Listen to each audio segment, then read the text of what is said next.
ഇപ്പോൾ parliamentary party യോഗത്തിൽ മോദി എത്തിയിരിക്കുകയാണ്.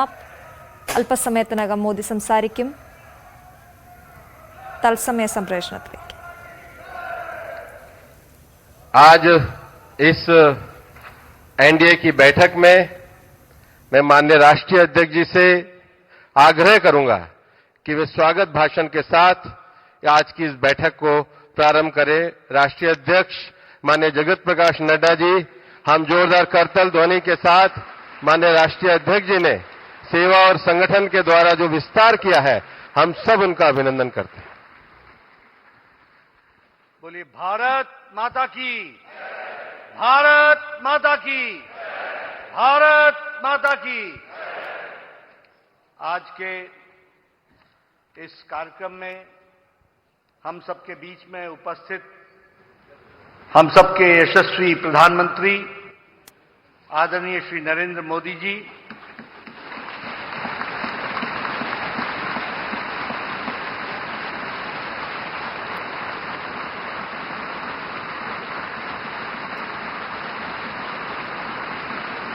हमारे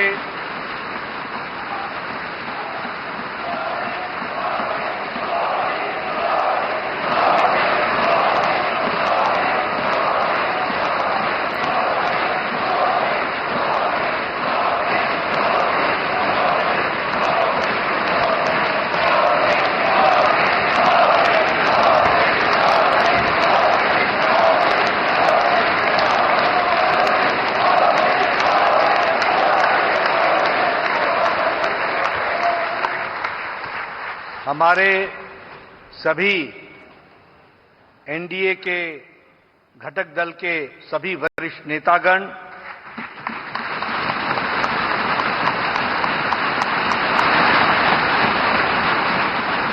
यहां उपस्थित हमारे सभी मुख्यमंत्री, उप मुख्यमंत्री और सभी एनडीए के नवनिर्वाचित हमारे सांसदगण और हमारे सभी संसदीय दल के सांसदगण, ये एक ऐतिहासिक पल और ये एक ऐतिहासिक घड़ी जिसका हम सबको इंतजार था, वह घड़ी आ गई है और हम सब लोगों ने तीसरी बार लगातार हमारे एनडीए के गठबंधन के नेता के रूप में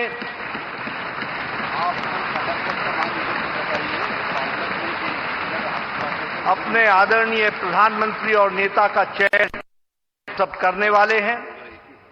इस ऐतिहासिक घड़ी पे और इस ऐतिहासिक सेंट्रल हॉल संविधान सदन में आज हम सब लोग इसके चश्मदीद गवाह बन रहे हैं। ये हम सबका सौभाग्य है। मैं आप सब लोगों की तरफ से और हमारे इलेक्ट्रॉनिक मीडिया के माध्यम से करोड़ों लोग जो इस समय संसदीय दल की गतिविधि को देख रहे हैं, उन सब की ओर से आदरणीय प्रधानमंत्री जी का हार्दिक अभिनंदन करता हूं और स्वागत करता हूं।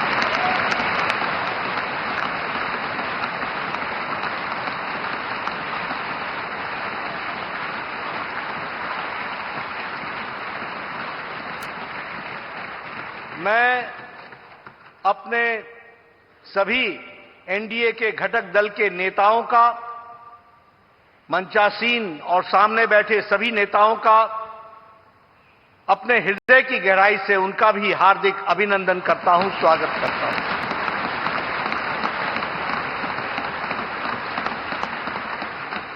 हम सब लोग आदरणीय प्रधानमंत्री जी को अपने दिल की गहराइयों से हार्दिक बधाई देते हैं, जिनके अथक प्रयास, अथक मेहनत हर पल, हर घड़ी, हर दिन, हर वर्ष, हर पल पल देश की सेवा के लिए उन्होंने समर्पित किया।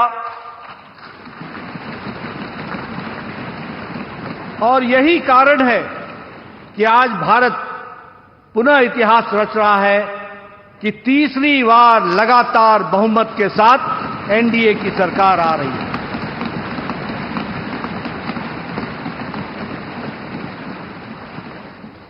मैं इस घड़ी में इस बात का भी उल्लेख करना चाहता हूं कि जहां हमने लोकसभा में एनडीए ने बहुमत हासिल की और तीसरी बार लगातार, वहीं हमने उड़ीसा में भी अपनी विचारधारा की सरकार बनाई और वहां भी हमें सफलता मिली।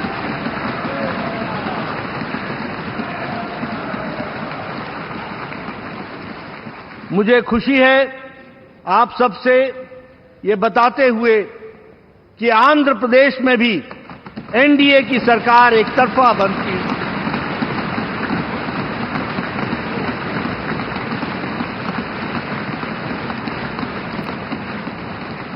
और अरुणाचल प्रदेश में लगातार तीसरी बार भी हमने अपनी सरकार बनाई है।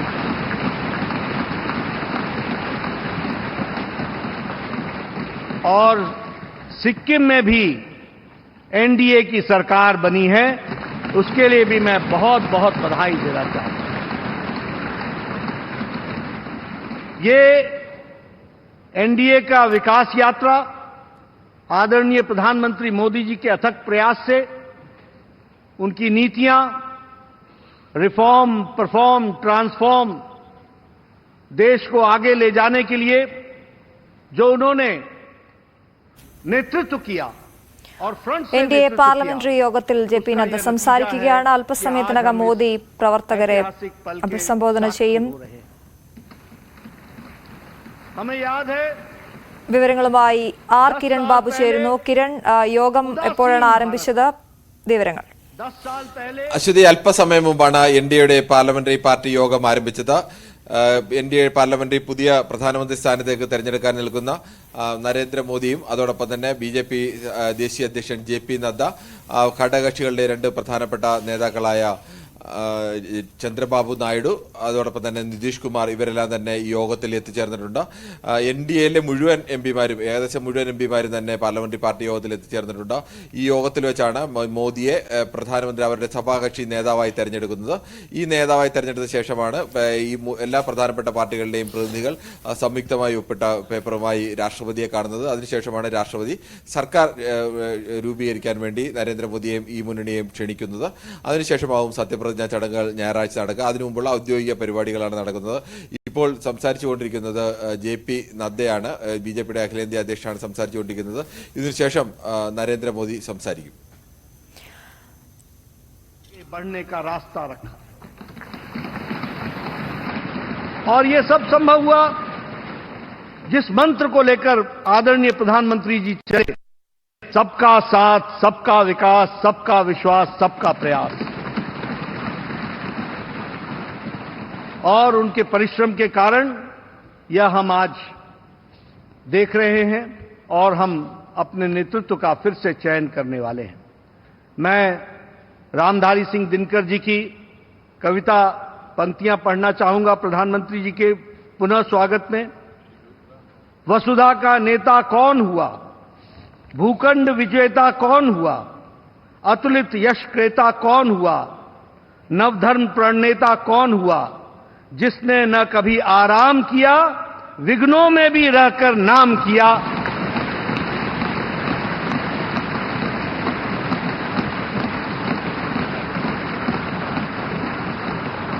ऐसे हमारे यशस्वी प्रधानमंत्री जी के नेतृत्व में हम आगे बढ़े हैं। मैं अपने वरिष्ठ नेता, भारत सरकार में रक्षा मंत्री रहे आदरणीय श्री राजनाथ सिंह जी से अनुरोध करूंगा कि वह इस सदन में एक प्रस्ताव रखें। आदरणीय राजनाथ सिंह जी।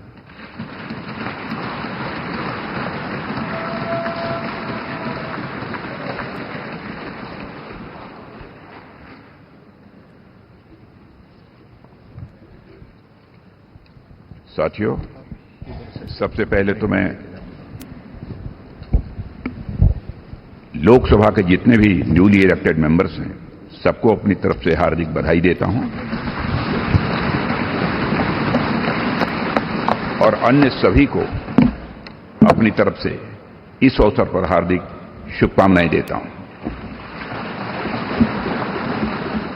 साथियों, आप सबको जानकारी है कि आज हम भारतीय जनता पार्टी के संसदीय दल के नेता व एनडीए संसदीय दल के नेता व लोकसभा में नेता के चयन के लिए यहां पर हम सब एकत्रित हैं। मैं समझता हूं कि मोदी जी का नाम इन सारे पदों के लिए सबसे योग्य, उपयुक्त और सर्वोत्तम है।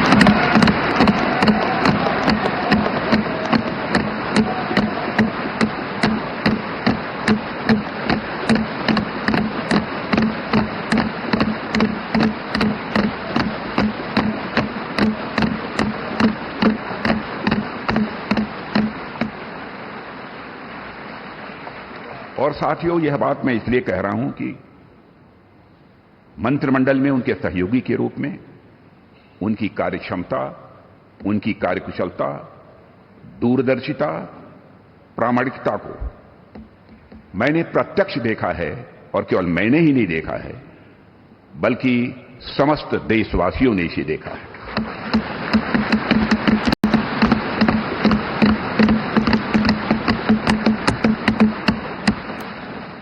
हम सबके लिए प्रसन्नता का विषय है कि एनडीए की सरकार ने 10 वर्षों में उनके नेतृत्व में देश की जो सेवा की है उसकी भारत में ही नहीं बल्कि दुनिया के दूसरे देशों में भी उसकी प्रशंसा हो रही है।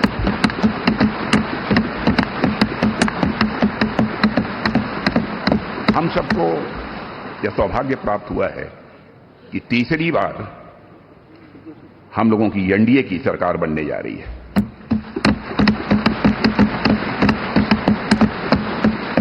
साथियों, 1962 के बाद पहली बार कोई राजनेता लगातार तीसरी बार भारत का प्रधानमंत्री बनने जा रहा है।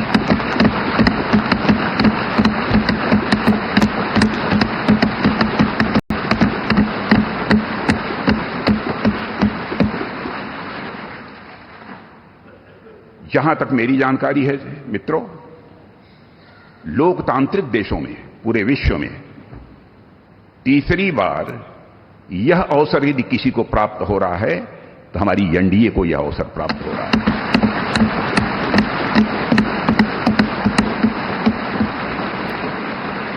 और साथियों, हम लोग सौभाग्यशाली हैं कि मोदी जी जैसा एक जन कल्याणकारी और संवेदनशील प्रधानमंत्री हम लोगों को मिलने जा रहा है।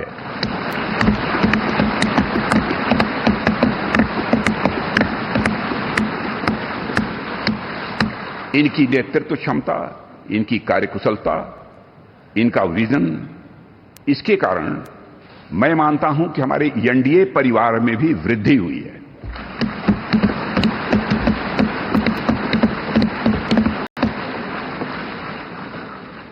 हम सबकी पहचान गठबंधन धर्म का निर्वाह करने वाले एक ऐसे परिवार के रूप में हुई है और यह सिलसिला जब आदरणीय अटल बिहारी वाजपेयी जी भारत के प्रधानमंत्री थे उसी समय से प्रारंभ हुआ है।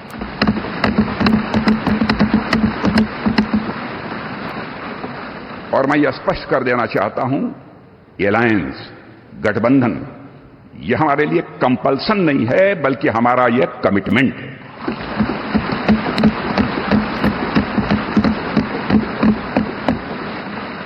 हमें भारत को एक सक्षम, समृद्ध, विकसित, स्वाभिमानी और सशक्त राष्ट्र के रूप में आगे ले जाना है। और मैं कह सकता हूं कि पिछले 10 वर्षों में मोदी जी के नेतृत्व में भारत की दशा, दिशा, मनोदशा में एक क्रांति।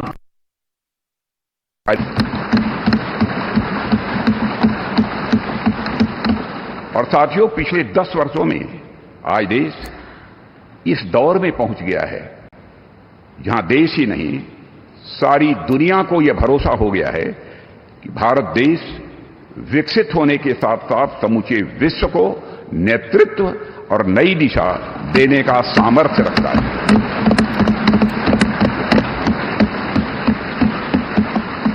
और साथियों, आज देश अपने आप को दशकों के लिए नहीं बल्कि सदियों के लिए मजबूत बनाने की दिशा में अग्रसर हो चुका है।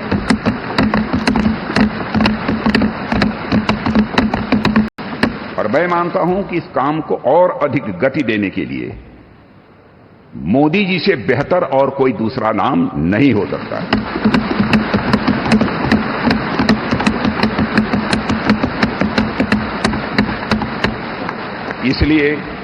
इसलिए भारतीय जनता पार्टी के संसदीय दल के नेता एवं एनडीए के संसदीय दल के नेता व लोकसभा के नेता के रूप में माननीय नरेंद्र मोदी जी के नाम का प्रस्ताव करता हूं।